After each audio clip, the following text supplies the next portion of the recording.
Hello everyone, my name is Ilukin from Purdue University, and I'm going to talk about automatic detection of web security threats affecting online business.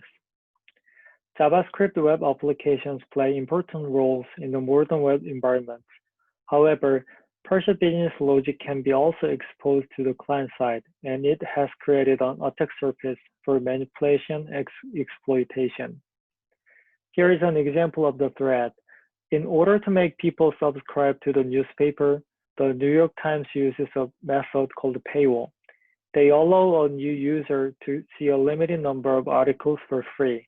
After that, if the user tries to read another article, they see this paywall message. But what if a malicious attacker can bypass the paywall system? Then people can keep reading articles without the limit, and New York Times will lose their main income source. The paywall business logic is implemented in JavaScript, run in the client side without any protection. Anyone with some skills can change the code or the execution flow.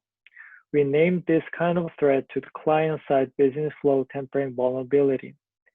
The reason why the threat is a big concern is it has a direct impact on the financial loss, and also it's difficult to discover the attacks caused by the vulnerability. Unlike traditional attacks, it does not make damage to the backend system. Moreover, it has no immediate impact.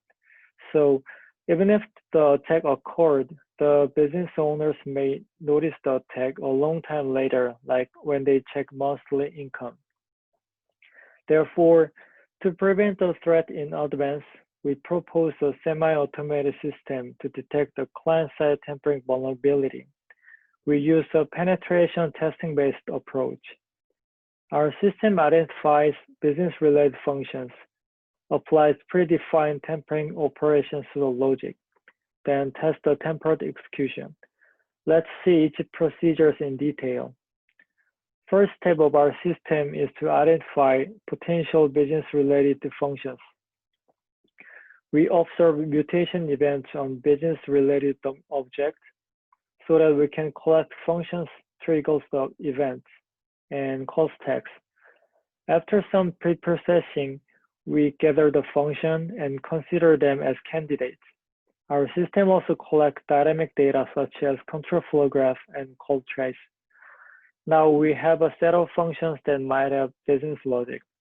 We're going to try to alter the original execution flow for each functions one by one. But before that, in order to increase efficiency, we'll give some priorities to the candidates so that we can test one that may have important logic first. So how do we know which functions are more likely to have important business logic?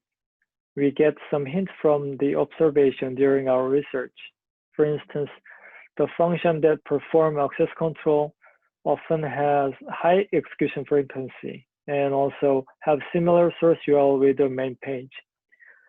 So we use these hints as features of learning-based method, then give ranks to the candidate functions based on the score. By using the candidate functions ordered by the ranking algorithm, our system generates testing input by traversing control flows. We call the generated testing input as a tampering proposer. The proposer contains the information that where and how we alter the original execution flow. In the testing step, the generated tampering proposers are delivered to our testing module. For each tampering proposer, the testing module launches a web browser and replaces the recorded business operations. The web browser is equipped with our modified JavaScript engine, and it tampers with the execution by modifying bytecode as indicated in the proposer.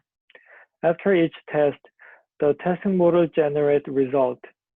They are checked by the tester to confirm if it is successfully alters the business operation. In order to minimize the tester's manual effort, we also develop test results screening method. First, if the original DOM mutation event is also triggered during the test, it means we failed to change the original execution. So we can ignore those results. And next, Instead of checking every testing result one at a time, we gather a batch of test results and group together based on similarities so that a tester can check only one result in a group. By using these techniques, we found that only about 3 testing results are needed to be checked by a tester for success cases. In order to evaluate our system, we select 200 real-world websites from Alexa Top 500. Especially, we select the website in the 5 categories since they use the most common business models such as advertisement, subscription, or paywall. Here are vulnerable cases we found from our research. The first 5 cases are found manually, and they are used for training the function ranking classifier. With the trained classifier, our system successfully found 22 more cases from major websites throughout the 5 categories. For example, we were able to remove video advertisements from CBS in YouTube, or we could bypass the anti-ad block techniques from CNBC or Seattle Times. Also, there is a point reward website in boxdollars.com.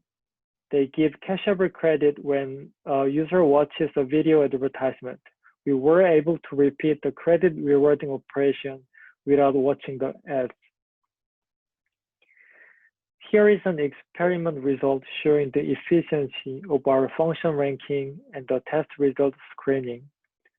The blue bar shows the number of tests performed until we find vulnerable locations.